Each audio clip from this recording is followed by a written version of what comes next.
Subscribe कीजिए Asif Hindi voice channel को और बेल आइकन दबाइए लेटेस्ट कहानियाँ सबसे पहले देखने के लिए। तो चलिए शुरू करते हैं। सुखी जीवन के मूल मंत्र। एक संत अपना स्वयं का आश्रम बनाना चाहते थे, जिसके लिए वो गांव-गांव की यात्रा और कई लोगों से मुलाकात करते थे। इसी यात्रा के दौरान उनकी मुलाकात एक किसान से हुई। किसान ने उनका स्वागत किया और संत से कुछ समय अपनी कुटिया में आराम करने की याचना की। संत उसके मीठे व्यवहार से प्रसन्न हुए और उन्होंने इसका आग्रह स्वीकार कर लिया। किसान ने संत को घर का स्वादिष्ट भोज कराया और उनके विश्राम के लिए खटिया पर एक दरी बिछा दी। किसान खुद फर्श पर टाट बिछाकर सो गया। अब किसान को सोते ही नींद आ गई।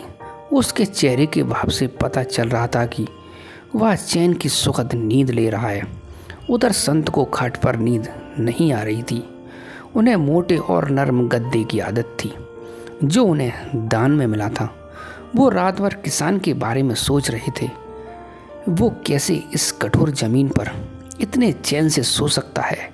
दूसरे दिन सवेरा होते ही संत ने किसान से पूछा, तुम कैसे इस कठोर धरा पर इतने चैन से सो रहे थे? तब उसने बड़ी सरलता से उत्तर दिया, हे गुरुदेव, मेरे लिए मेरी ये छोटी सी कुटिया ही महल के सामान ही एक भव्य है। इसमें मेरे श्रम का महक है। अगर मुझे एक समय भी भोजन मिलता है तो मैं खुद भाग्यशाली मानता हूँ। जब दिन भर के कार्यों के बाद मैं इस धरा पर सोता हूँ तो मुझे माँ की गोद की आत्मीय एहसास है। मैं एक दिन भर के अपने सत्कर्मों का विचार करते हुए चैन की नींद सो जाता हूँ। मुझे एहसास भी नहीं होता कि मैं इस कठोर धरा पर हूँ। जब संत जाने लगे तो किसान ने कहा, हे गुरुवर, क्या मैं भी आपके साथ आश्रम के लिए धन एकत्रित करने चल सकता हूँ? तब संत ने विनम्रता से उत्तर दिया, पुत्र, तुमने जो मुझे आज ज्ञान दिया उससे मुझे पता चला कि चित्त का सुख कहाँ है। अब मुझे किसी आश्रम की इच्छा नहीं रह गई। ये कहकर संत वापस अपने देश लौट गए और एकत्रित किया धन उन्होंने गरीबों में बांट दिया और स्वयं एक कुटिया बनाकर रहने लगे।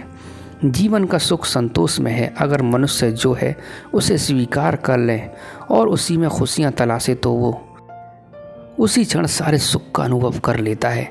कई घरों में अपार धन दौलत ऐसो आराम होते हुए भी वह सुख नहीं होता, क्योंकि उन्हें जो है सुख शांति उसमें संतोष नहीं होता।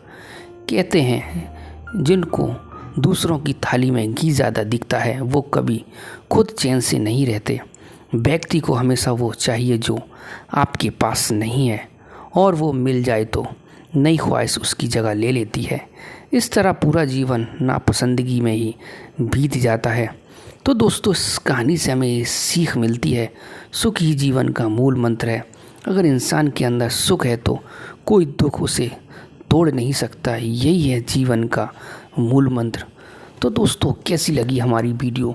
ऐसी और अच्छी अच्छी वीडियो देखने के लिए आप हमारे चैनल को सब्सक्राइब करें, वीडियो को शेयर करें और एक कमेंट करके ज़रूर बताएं कैसी लगी वीडियो, और एक लाइक ज़रूर करें दोस्तों। तो मिलते हैं अगली वीडियो में। गुड बाय दोस्तों।